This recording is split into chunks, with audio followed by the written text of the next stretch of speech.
ISIL gunmen with semi-automatic weapons drove into eastern Iraq's remote village of al-Hawasha and opened fire, killing several people, all members of the same tribe. Defenseless civilians is how Iraqi security services described them. At least 15 others were wounded. Victory against ISIL was declared in 2017, but violence continues. One attack in July killed more than 30 people when a roadside bomb went off in a crowded market in Sadr city. 10,000 ISIL fighters may still be active in Iraq and Syria, according to a UN estimate.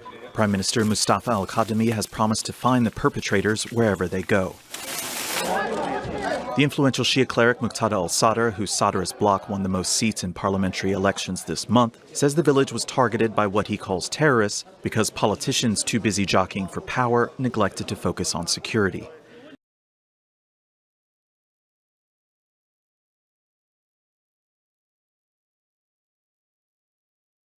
Facebook is changing its branding with a new name and logo. CEO Mark Zuckerberg says the new parent company name will be Meta. He made the announcement during the company's virtual and augmented reality conference Thursday. Zuckerberg says the name Facebook doesn't fully encompass everything the company does now. The Facebook app and social network site will stay the same, along with Instagram and WhatsApp.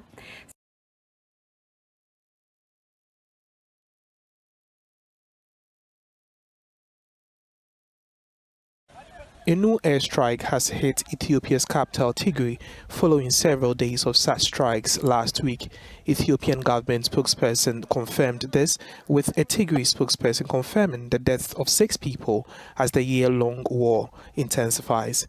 Government spokesperson Legacy Tulu told the Associated Press that Thursday's airstrike targeted a site in Mekelle city used by rivalry Tigray forces to make and repair weapons. He said the site forms part of a compound belonging to Mefsin Industrial Engineering, which was also hit last week. Tigray spokesperson denied that the airstrike hit a military target and said it struck a civilian residence, killing 6 people and wounding more than 20.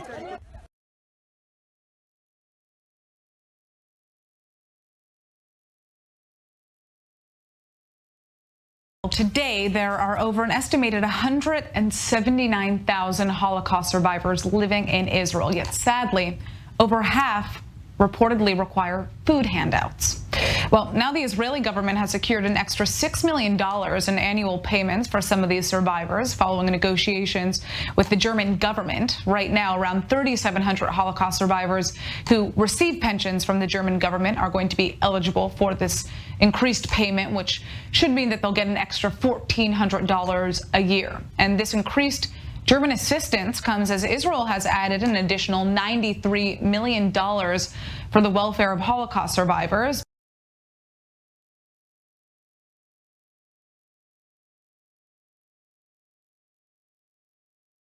President Biden will have an audience with the Pope later ahead of the G20 summit, having agreed a $1.75 trillion spending plan at home.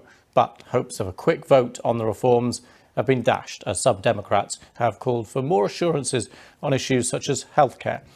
Mr. President, do you have a deal? The political stakes are high for Joe Biden.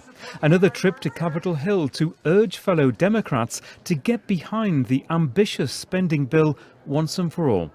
Laying it on the line at a meeting behind closed doors, Mr. Biden said future House and Senate majorities and his own presidency would be determined by what happens to this bill.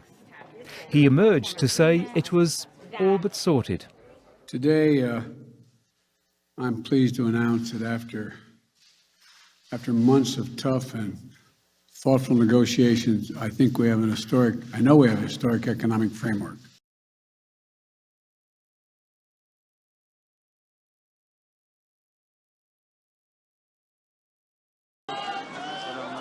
Aleykümselam hocam. Eyvah. Niye bu kadar acele ettiniz?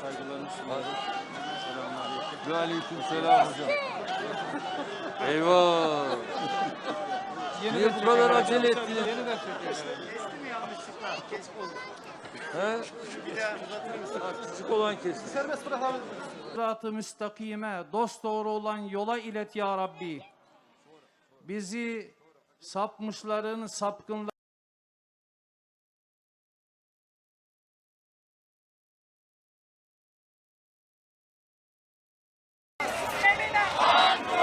Anger on the streets of Hambantota in southern Sri Lanka, the heartland of the governing Rajapaksa family.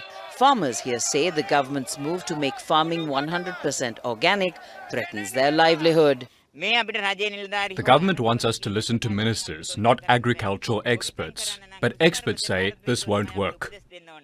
The government banned the import of fertilizers and other agricultural chemicals earlier this year after a foreign currency shortage.